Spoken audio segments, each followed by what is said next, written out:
The Golden State Dogman photograph has been investigated by many researchers, even including official inquiry from the North American Dogman Project. The story of the photo has remained ambiguous, and despite its relative clarity, a proper explanation for the image and its origin has never been given. The Manwolf Files team will attempt to analyze the image, as well as the origins of the case and surrounding information.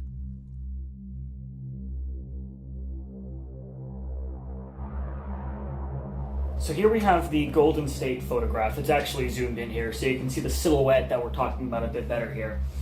And really, that's actually kind of the issue about this particular photo, is that it's just a silhouette. It's really hard to make out any kind of definitive detail. We have a silhouette that has these kind of features that make it seem like it might be humanoid. It has these sloping shoulders, it has this high set of trapeziuses, it's got the dogman-like ears, it might even have this snout, but it's a silhouette, and chances are it's probably obstructed by vegetation.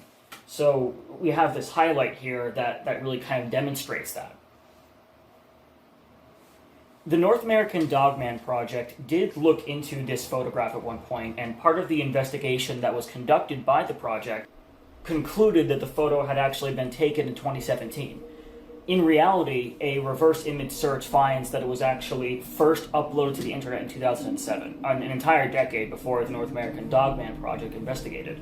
So we definitely have some faulty information floating around about the origins of the image, and that's not even considering the faulty ideas that might be present in the image itself. Well, I've seen this photo before, and I remember initially being stumped by the photograph and being like, wow, I mean, the figure itself looks pretty convincing upon first glance, you know? You're like, wow, I don't know what else that could be. It appears to be, you know, a bipedal creature walking through the forest, you know, its face is dog-like, you know, I mean, its head is dog-like, you know, so I remember seeing that a couple years back and being like, wow, like that might be actual evidence there, but that it might be the tree and foliage that's kind of blocking it, you know, and creating a sort of silhouette there. And I mean, I guess that got me thinking, because I couldn't figure it. It's hard to tell when you're looking at the photo, kind of like the geography of the area. You know, it's such a limited space. You know, you almost wish you could have different photos, like from different angles. I mean, if it was an actual creature that was there, the creature might not be in those other photos, but that's fine. It would still give you an idea of the layout of the area a little bit more, you know. It's almost like the reason why finding Bluff Creek was such a big deal when it came to studying the Patterson-Gimlin film.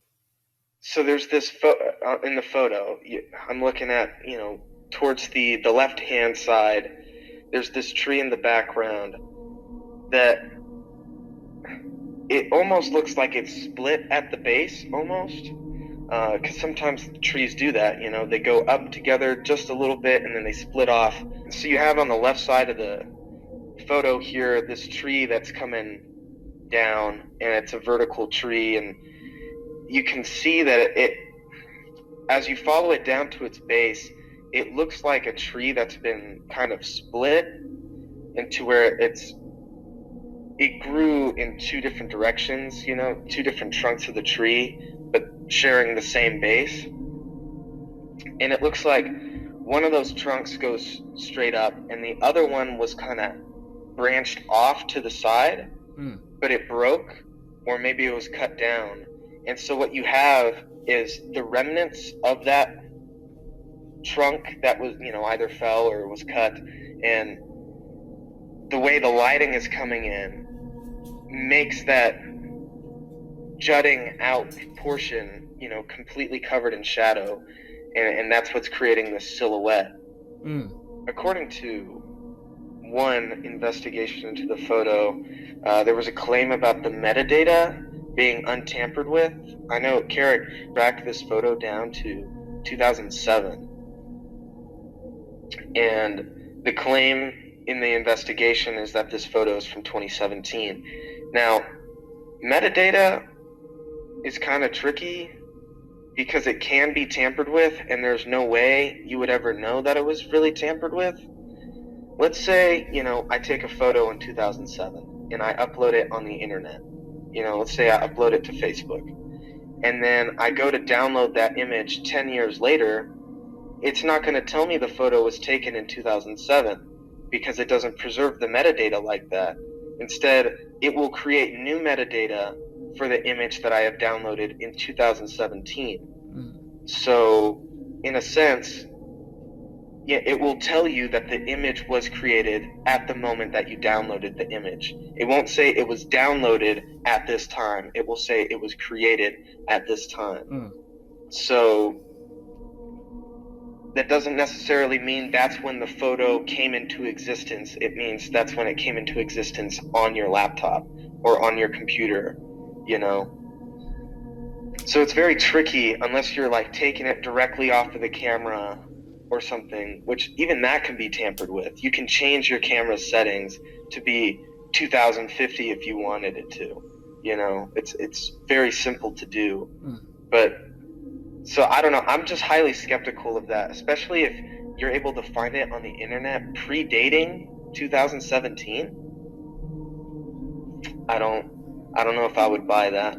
To test out Eli's theory, what we did was we came up with a 3D model of a tree and inserted vegetation around it to kind of simulate that very full, busy forest environment to see if there was any way with light play, especially with something like this that might have shadows being cast onto it, that one could replicate the image or the shape of a dogman or werewolf or manwolf with just vegetation. And, if you have a dense enough forest like something like this is, it becomes incredibly easy to do that. Especially if you have the split tree that Eli's talking about, half of the image in that case doesn't even need to be obstructed by vegetation because it's already shaped like that to one side like you see in the photograph here.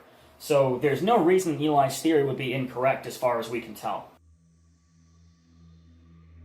Linda Godfrey seems to be the one who keeps getting a couple of sightings from especially Southern California, places like Pasadena, in a golf course of all places. There seems to be a sighting of a dogman-like creature leaping from roof to roof in the neighborhood surrounding the golf course. There's an episode of Dogman Encounters that is entirely centered on a woman's experience with Dogman here in Southern California. So I think there is a possibility that there's something going on here. I've even read a report that there was a dogman in Griffith Park in Los Angeles. I would like to make a note, though. I know some people are very skeptical of the paranormal side of things, and there seems to be two big debates on what dogman is, whether or not it's a completely physical creature that has evolved a certain way. I think Linda Godfrey kind of pioneered that theory that, the upright canine sort of dogman theory versus the more paranormal and the more age-old idea of a werewolf,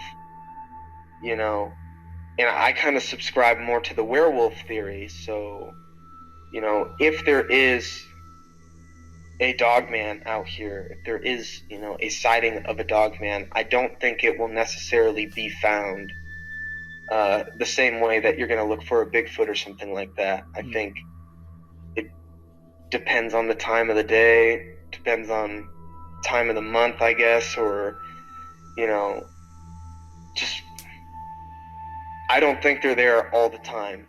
I'm glad you said that because I feel like the well-roundedness of a discussion about this kind of subject is a really good thing. We don't want to just go with flesh and blood. We want to discuss, there are probably more paranormal-esque reports than there are flesh and blood type reports. I remember when I had Linda Godfrey on my podcast, I really thought the indigenous dogman theory, which is her upright canine theory, was interesting. And she mentioned, she was like, yeah, I've kind of moved away from it though, because I just get reports that are way too weird for it. And I had never heard of those. And I was like, oh, really? Like what? And she was like, well, the most recent one was this guy in, I I think it was in Michigan, who saw this, this big burly upright wolf. It dropped down to all fours, and he said he shot at it like just from a few yards away 5 different times, knows for a fact he hit it, and it just didn't react. Wow. And that's pretty weird for a thing to not react. Bears react to getting shot. That's pretty weird. Yeah.